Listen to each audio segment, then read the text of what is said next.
अब हम जो आपका एंट्रोपी चेंज है डेल्टा एस वो फाइंड आउट करेंगे रिवर्सिबल प्रोसेसेस के लिए।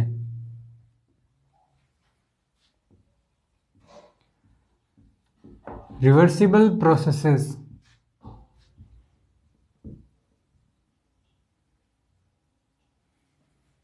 और यहां पर हम जो आपका टी एस डायग्राम जो है उसको यहां पर डिस्कस करेंगे कि टी एस डायग्राम क्या रिप्रेजेंट करता है, टी एस डायग्राम का जो फिजिकल सिग्निफिकेंस है वो क्या होता है। ओके, सो इसके अंदर रिवर्सिबल प्रोसेसेस में सबसे पहले हम कार्नोट जो आपका साइकिल है उसको डिस्कस करेंगे। ओके, बिकॉज कार्नोट साइकिल जो है वो एक आपका रिवर्सिबल प्रोसेस है, रिवर्सिबल साइक्लिक प्रोसेस है। ओके, सो इसको हम पीवी डायग्राम से सबसे पहले डिस्कस करते हैं कि पीवी डायग्राम में हमारे पास क्या होता था। यहाँ पर प्रेशर है, यहाँ पर वॉल्यूम है। ओके, यहाँ पर सपोज स्टेट 1 से कुछ इस तरीके से आता था। ओके, 1 2 3 और 4 आप 3 ये रहा 4 और फिर ये आपका साइक्लिक प्रोसेस में कुछ इस तरीके से चला जाता था। ओके, 1 से 2 पर ये आपका क्या होता था, ये होता था आपका आइसोथर्मल एक्सपेंशन। ओके, अगर हम इसको कार्नोट इंजन कंसिडर करते हैं तो इस डायरेक्शन में होगा इसका डायरेक्शन। ओके, और यहां पर ये आपका होता था एडियाबैटिक एक्सपेंशन। ओके, उसी तरीके से ये क्या होता था आपका आइसोथर्मल कंप्रेशन। ओके, और ये आपका होता था एडियाबैटिक कंप्रेशन। ओके, यहाँ का टेम्परेचर सपोज T1 टेम्परेचर पर था, ये जो प्रोसेस है यहाँ पर टेम्परेचर T2 है, बिकॉज आइसोथर्मल प्रोसेस में टेम्परेचर सेम रहता है। ओके, और यहाँ पर हमने देखा था कि आपका Q1 अमाउंट ऑफ हीट यहाँ पर एब्जॉर्ब होता था। ओके, बिकॉज आइसोथर्मल एक्सपेंशन में आपका हीट एब्जॉर्ब होता है और आइसोथर्मल कंप्रेशन में आपका हीट जो है वो रिलीज होता है। और कितना हीट रिलीज होता था, Q2 अमाउंट ऑफ हीट है वो रिलीज होता था। हमने कार्नोट साइकिल के अंदर इन सब चीज़ों को एक्सप्लेन किया है। ओके, सो सबसे पहले अगर मैं कंसिडर करूं आपका जो एंट्रोपी चेंज है, फर्स्ट जो प्रोसेस है 1 से 2 पर। ओके, 1 से 2 ये हमारी फर्स्ट जो प्रोसेस है वो है। ओके, इसके अंदर अगर हमें डेल्टा एस जो है या फिर बोल सकते हैं एंट्रोपी चेंज है वो फाइंड आउट करना है, देन उसके लिए हमें क्या पता है कि entropy change will be equal to delta Q divided by T. Okay, कि कितना आपका हीट उसने एब्जॉर्व किया। ओके, और यहाँ पर आप समेशन कर सकते हो जो कि इंटीग्रल होता है यहाँ पर, बिकॉज एस जो है वो आपकी स्टेट डिपेंडेंट क्वांटिटी है। It means S is equal to S P V T, कुछ इस तरीके से लिख सकते हो, स्टेट डिपेंडेंट क्वांटिटी है। अगर इस पॉइंट से इस पॉइंट पर अगर हम चलें, ओके, तो ये जो रिलेशन है जहां पर आपका एंट्रोपी चेंज है, तो एंट्रोपी चेंज कितना आ जाता है, delta S is equal to temperature यहां पर कांस्टेंट है। टेम्परेचर है कितना, 1 to 2 प्रोसेस में T1 टेम्परेचर है। ओके, इट मीन्स यहां पर जो 1 divided by T into delta Q. Okay, it means कितना एक्सचेंज हुआ हीट का। अगर यहाँ से ध्यान से देखें तो हीट का एक्सचेंज देखिए कितना हुआ। यहाँ पर Q1 जो हीट है ये सिस्टम जो है आइसोथर्मल एक्सपेंशन जो है वो आपका एब्जॉर्व करता है। सो डेल्टा Q जो है वो आपका Q1 आता है। इट मीन्स ये जो क्वांटिटी है ये आपकी Q1 डिवाइडेड बाई T1 आ जाता है। ओके, सो ये हमारा डेल्टा एस आ गया 1 to 2 प्रोसेस में। अब 2 to 3 प्रोसेस में देखिए कितना होगा। ओके, ये आपका हमने देखा क्या है, एडियाबैटिक एक्सपेंशन है। ओके, और एडियाबैटिक एक्सपेंशन के केस में अगर आप कंसिडर करो तो एडियाबैटिक कोई भी प्रोसेस हो, चाहे वो एक्सपेंशन हो या फिर कंप्रेशन हो, ओके, उसके अंदर हीट का किसी भी तरीके का जो ट्रांसफर है वो नहीं होता। It means delta Q is equal to 0 होगा कंप्रेशन में भी और एक्सपेंशन में भी। इट मीन्स अगर आप एक्सपेंशन को सबसे पहले कंसिडर करो तो delta Q is equal to 0। It means entropy जो है वो भी आपका चेंज जो है वो आपका 0 आएगा। ओके, इट मीन्स किसी भी एडियाबैटिक प्रोसेस में आपका एंट्रोपी जो है सिस्टम का वो चेंज नहीं होता है। ओके, अगर यहाँ पर अगर देखें तो किसी भी तरीके का कंफ्यूजन नहीं होना चाहिए, बिकॉज हमने एंट्रोपी को डिफाइन किया था मॉलिक्यूलर डिसऑर्डर से। ओके, सो अगर यहाँ पर देखो तो यहाँ का जो यू कैन से वॉल्यूम जो है वो कम है, यहाँ का वॉल्यूम ज़्यादा है। ओके, इट मीन्स यहाँ के मॉलिक्यूल का डिसऑर्डर ज़्यादा है compare to this state. Okay, but यहाँ का टेम्परेचर कम है इस टेम्परेचर से। इट मीन्स ओवरऑल जो इफेक्ट है वो एक दूसरे से कैंसिल आउट हो जाता है। Okay, it means adiabatic process में जहाँ पर किसी भी तरीके का हीट जो है वो एक्सचेंज नहीं होता, वहाँ पर एंट्रोपी चेंज 0 होता है। या फिर बोल सकते हो कि एंट्रोपी उस स्टेट में या फिर उस प्रोसेस में आपका कांस्टेंट रहता है। सो यहाँ से हमें क्या मिला कि S is equal to constant. Okay, उसी तरीके से ये तो 2-3 का केस है, उसी तरीके से सिमिलरली मैं किसके लिए भी कह सकता हूँ, यहाँ पर 4 to 1। ओके, 4 to 1 जो प्रोसेस है उसके अंदर भी सेम यही केस होगा। ओके, उसको डिस्कस करने की जरूरत ही नहीं है, because delta Q is equal to 0 और एंट्रोपी आपका सेम रहेगा थ्रू आउट द प्रोसेस। यहाँ पर आपका एंट्रोपी सेम है। ओके, यहाँ पर भी आपका एंट्रोपी क्या है, सेम है। ओके, अब देखिए, अब फोर्थ जो स्टेट है या फिर बोल सकते हो 3 to 4 में जब आता है, 3 to 4 ये जो प्रोसेस है इसके अंदर देखिए क्या होगा कि delta S is equal to delta Q divided by T, और यहाँ पर आपका टी जो है वो इज इक्वल टू T2 है। ओके, और डेल्टा क्यू जो है वो आपका कितना होता है, कांस्टेंट T2 है तो T2 को बाहर ले सकते हैं। इंटीग्रल ऑफ डेल्टा क्यू किसके इक्वल हो जाता है कि कितना हीट एक्सचेंज हुआ है, और यहाँ पर हमें पता है हीट क्या हुआ है, इस केस में तो एब्जॉर्ब हुआ था। सो इसीलिए हमने क्या किया, यहाँ पर हीट को प्लस Q1 लिया, बट यहाँ पर जो हीट है वो रिलीज हो रहा है। इट मीन्स यहाँ पर delta S is equal to 1 divided by T और integral of delta Q is equal to negative of Q2 divided by T2। Okay, so ये आपका क्या हो जाता है, एंट्रोपी हो जाता है किसके लिए, 3 to 4 स्टेट के लिए। ओके, अब यहां से देखो कि कुछ यहां पर एंट्रोपी चेंज हुआ, कुछ यहां पर हुआ, बट इन दोनों प्रोसेसेस में किसी भी तरीके का एंट्रोपी चेंज नहीं हुआ। ओके, बट अगर हम चेक करें तो ओवरऑल जो आपका यू कैन से जो साइकिल है, और ओवरऑल अगर हम चेक करें तो हम इस पॉइंट से स्टार्ट हुए थे, इसी पॉइंट पे वापस आ गए।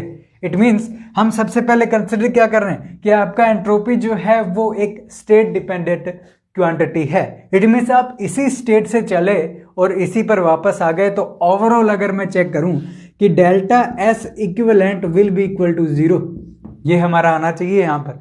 सो देखिए, इस केस में डेल्टा एस 0 आया, 4 to 1 में भी 0 है, बट यहाँ पर अगर आप चेक करो तो 0 नहीं है। तो दोनों का अगर समेशन में करता हूं तो वो 0 के इक्वल आना चाहिए। किस तरीके से कि Q1 divided by T1 negative of Q2 divided by T2 will be equal to 0, ये रिलेशन आना चाहिए। तो यहां से हम क्या कह सकते हैं कि Q1 divided by T1 is equal to Q2 divided by T2। Okay, it means आप बोल सकते हो कि summation Q divided by T is equal to 0। यही रिलेशन तो आता है आपके कार्नोट साइकिल के लिए। हमने चेक किया था कि आपका जो हीट है वो डायरेक्टली प्रोपोर्शनल होता है उस रिजर्वायर के टेम्परेचर पर। सो ये चीजें हम कार्नोट साइकिल में एक्सप्लेन कर चुके हैं, और यहां पर एंट्रोपी ने इसको क्रॉस चेक भी करके दिखाया। ओके, सो इस तरीके से हर साइकिल का एंट्रोपी हमारे पास निकल के आ गया हर प्रोसेस के लिए। सो ये एक प्रोसेस था, इसके लिए इतना आया, ओके, सो इस तरीके से हमने चारों प्रोसेस के लिए अलग अलग एंट्रोपी का वैल्यू फाइंड आउट किया और इक्विवेलेंट कितना आएगा वो भी हमने चेक किया कि ये इस रिलेशन को फॉलो करता है।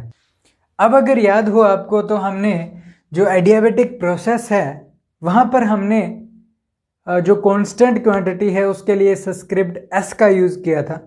ओके, जैसे हम आइसोथर्मल जो प्रोसेस होती है उसके अंदर टेम्परेचर कांस्टेंट रखते हैं तो टी सब्सक्रिप्ट लगाते हैं। सो यहाँ से हमें मिल रहा है कि आपका एस जो है वो कांस्टेंट है, इसीलिए हम उसके अंदर जो सब्सक्रिप्ट एस है वो लगा रहे थे और पहले हमें नहीं पता था कि एस क्या है, बट एस जो है वो आपका एंट्रोपी है। ओके, सो आपको समझ जाना चाहिए कि वो हमने जो पहले जो आपका एडियाबेटिक प्रोसेस था उसके अंदर एस सब्सक्रिप्ट क्यों लगाया था, वो इसी का ही रीजन है कि वहां पर आपका एंट्रोपी जो है वो कांस्टेंट रहता है। ओके, अब यहां से देखिए कि अगर आप इसको और ज्यादा सिंप्लीफाई करते हो देन आप यहां से क्या कह सकते हो कि जो अमाउंट है आपका डेल्टा एस, ओके, कि डेल्टा एस सपोज यहां पर डेल्टा एस वन था इसमें, ओके, और यहां पर आपका entropy change delta S two है। So delta S one is equal to delta S two is equal to delta S.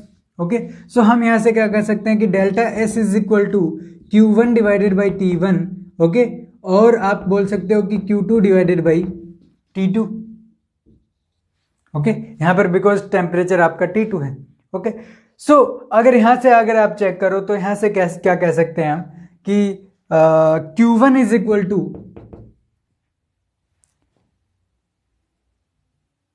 Delta S into T one, उसी तरीके से Q2 is equal to delta S T to.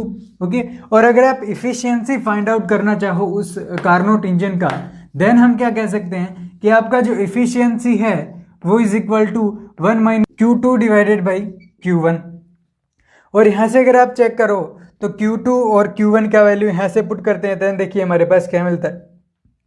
Q2 का value put करोगे तो यहां से 1 minus T2 divided by T1, because delta S दोनों में कैंसिल हो जाता है बिकॉज हमने चेक किया कि दोनों का जो अमाउंट है वो आपका दोनों का सेम है। सो ये आपका कार्नोट के लिए एफिशिएंसी आ जाता है जो कि हमने पहले भी चेक कर चुके हैं कि कितना एफिशिएंसी आता है। ओके, अब हम इंटरेस्टेड हैं कि अगर आपका जो पीवी डायग्राम है अगर इसको टीवी डायग्राम आपका टीएस डायग्राम से अगर रिप्लेस कर दें या फिर बोल सकते हो कि टीएस डायग्राम है वो आपका क्या रिप्रेजेंट करता है, इसको अब हम डिस्कस करेंगे।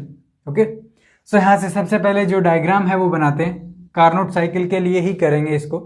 ओके, सो यहां पर आपका टेम्परेचर है, सपोज यहां पर आपका एंट्रोपी है। ओके, सबसे पहले टेम्परेचर आपका कांस्टेंट है, सो इट मीन्स यहां पर एक हॉरिजॉन्टल स्ट्रेट लाइन आएगी 1 से 2 पर। फिर है आपका एंट्रोपी यहां पर जो है वो कांस्टेंट रहता है, तो ऐसा आपका कांस्टेंट उसी तरीके से यहां पर एक कुछ इस तरीके से बन जाता है एक 3 4। ओके, ये हमारे पास एक क्या बन गया, साइकिल बन गया टीएस डायग्राम के अंदर।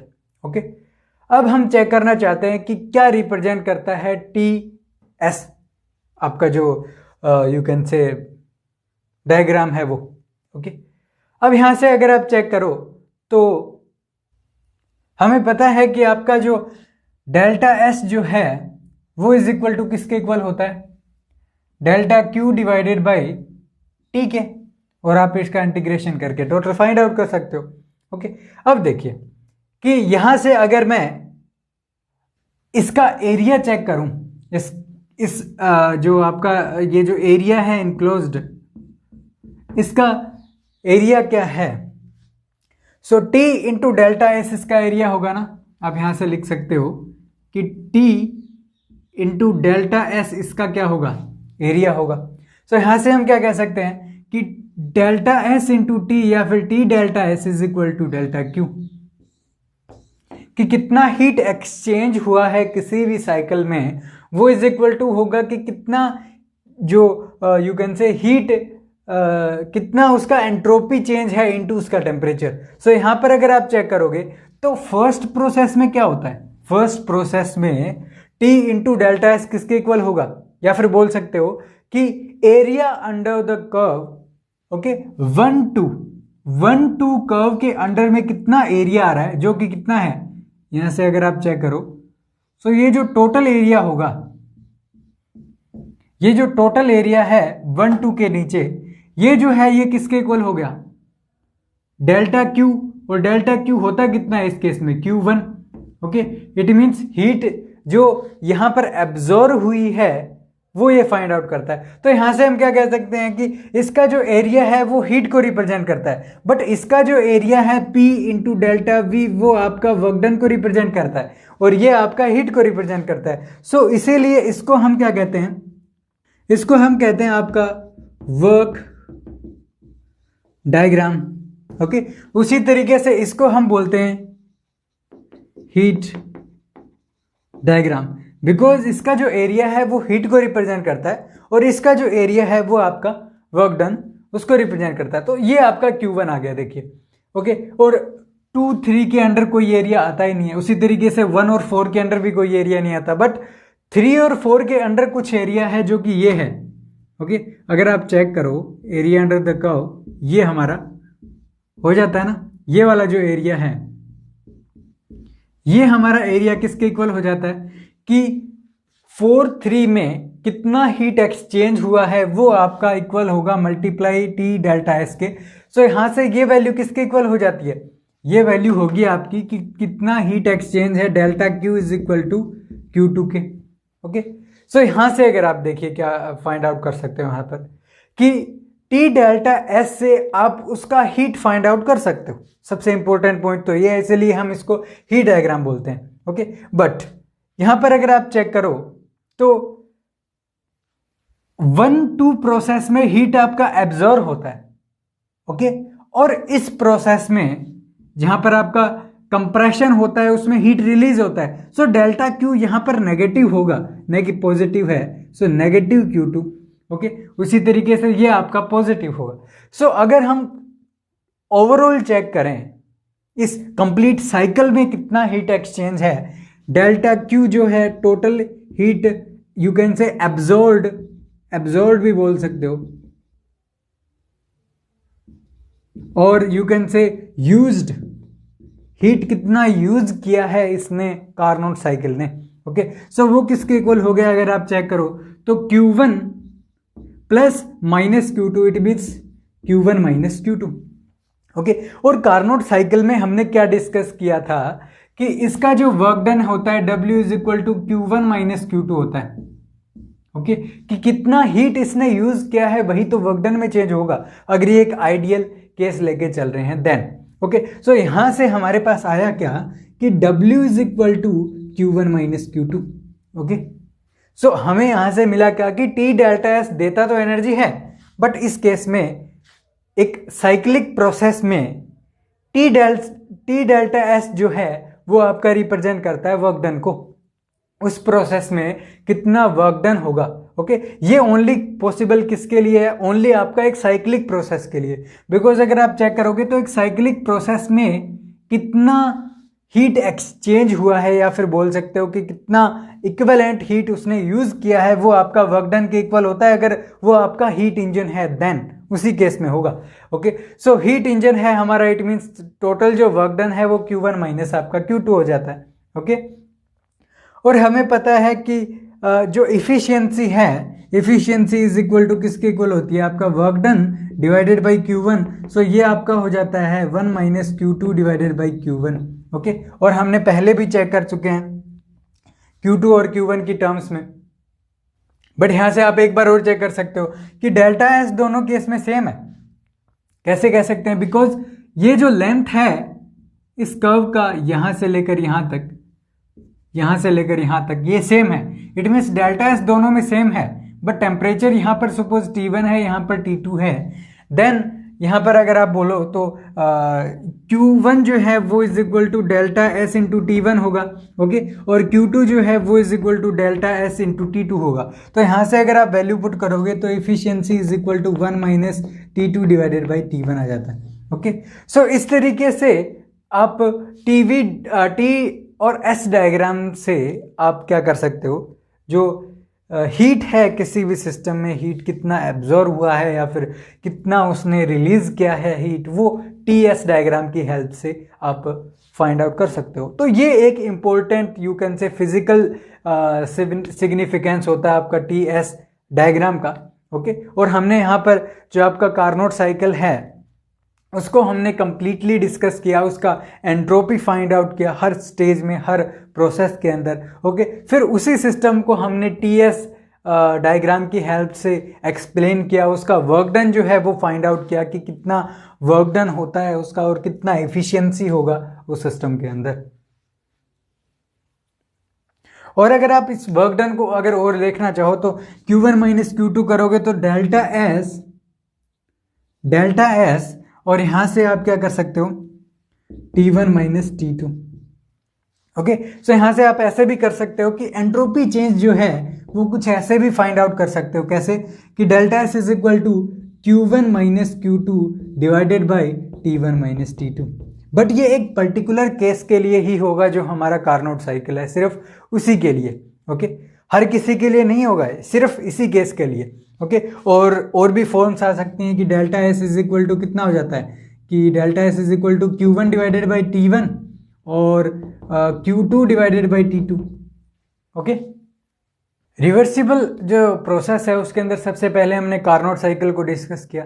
अब सेकंड जो इंपॉर्टेंट पॉइंट है वो हमारे पास आता है कि रिवर्सिबल हीट ट्रांसफर कितना होगा, या फिर बोल सकते हो कि अगर रिवर्सिबली हीट ट्रांसफर हो उस केस में आपका जो डेल्टा एस है वो कितना होगा।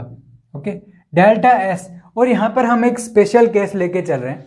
कार्नोट साइकिल में हमने चेक किया कि अगर आपका टेम्परेचर जो है वो अगर कांस्टेंट हो जिसके अंदर आपका आइसोथर्मल प्रोसेस आता है, उस केस में आप डायरेक्टली फाइंड आउट करते थे कि delta Q divided by T जो है वो आपका जो एंट्रोपी चेंज है वो हो जाता था। बट सपोज अगर आपका जो ये आपको फाइंड आउट करना है डेल्टा एस, और अगर आपका डेल्टा टी जो है वो is not equal to zero, it means temperature जो है वो आपका कांस्टेंट नहीं है इस केस में। ओके, सो अब इस केस में हम क्या करेंगे। ओके, ये एक इंपॉर्टेंट पॉइंट है। सो यहां पर आपका एंट्रोपी चेंज फाइंड आउट करने के लिए हम एक फॉर्मूला जो हमें पता है उसका यूज करेंगे। Delta S is equal to integral of delta Q divided by T. ये तो नॉर्मली होता ही है हमारा। सपोज जो स्टेट है हमारा या जो प्रोसेस है वो T1 टू T2 टेम्परेचर तक जा रहा है। ओके, अब यहां पर देखिए कि डेल्टा क्यू हमें फाइंड आउट करना पड़ेगा किस टर्म्स में, delta Q in terms of temperature. Okay, because यहां पर टेम्परेचर है, या तो आप ऐसा कीजिए कि टी को डेल्टा क्यू की टर्म्स में लिखिए, जो कि पॉसिबल नहीं है एक तरीके से। सो आपको डेल्टा क्यू को टी की टर्म्स में फाइंड आउट करना पड़ेगा जिससे कि आप इसको सोल्व कर सको इंटीग्रल को।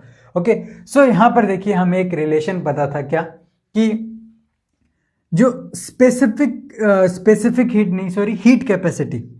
ओके, ये है आपका हीट कैपेसिटी। ओके, ये किसके इक्वल होता था कि CV is equal to delta Q divided by delta T at constant volume.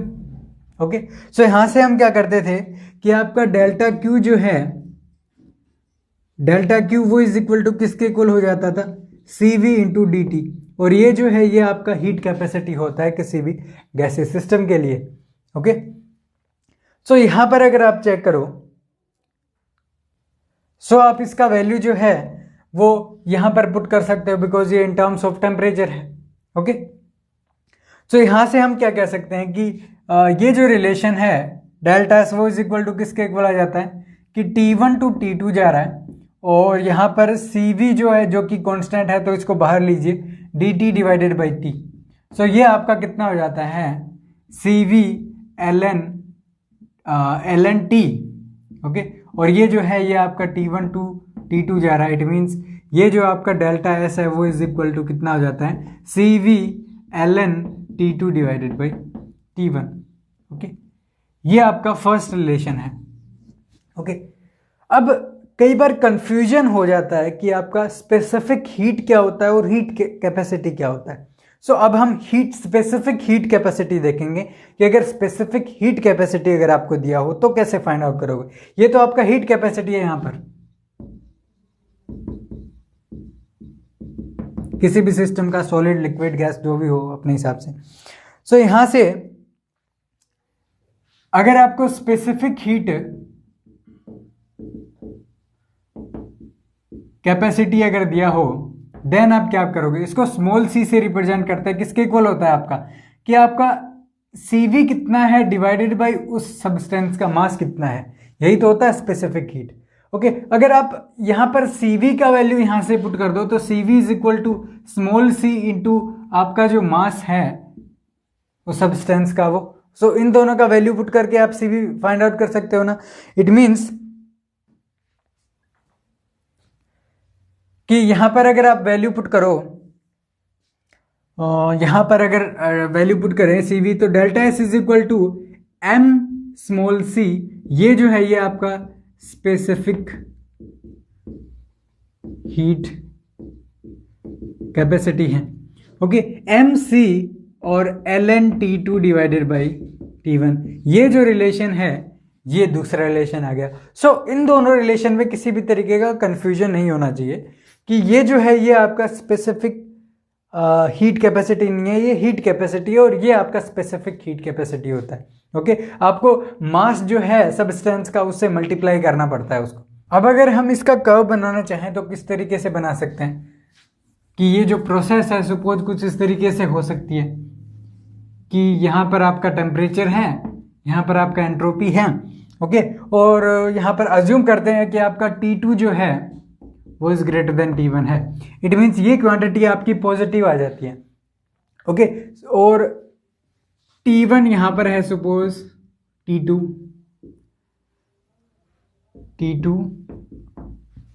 T1 ये आपका S1 है, और यहां पर सपोज S2 है। तो ये इस पॉइंट से फर्स्ट स्टेज से और ये सेकंड स्टेज तक जाएगा कुछ इस तरीके से, लोगरिथमिक रूप से कुछ इस तरीके से इंक्रीज होगा ये।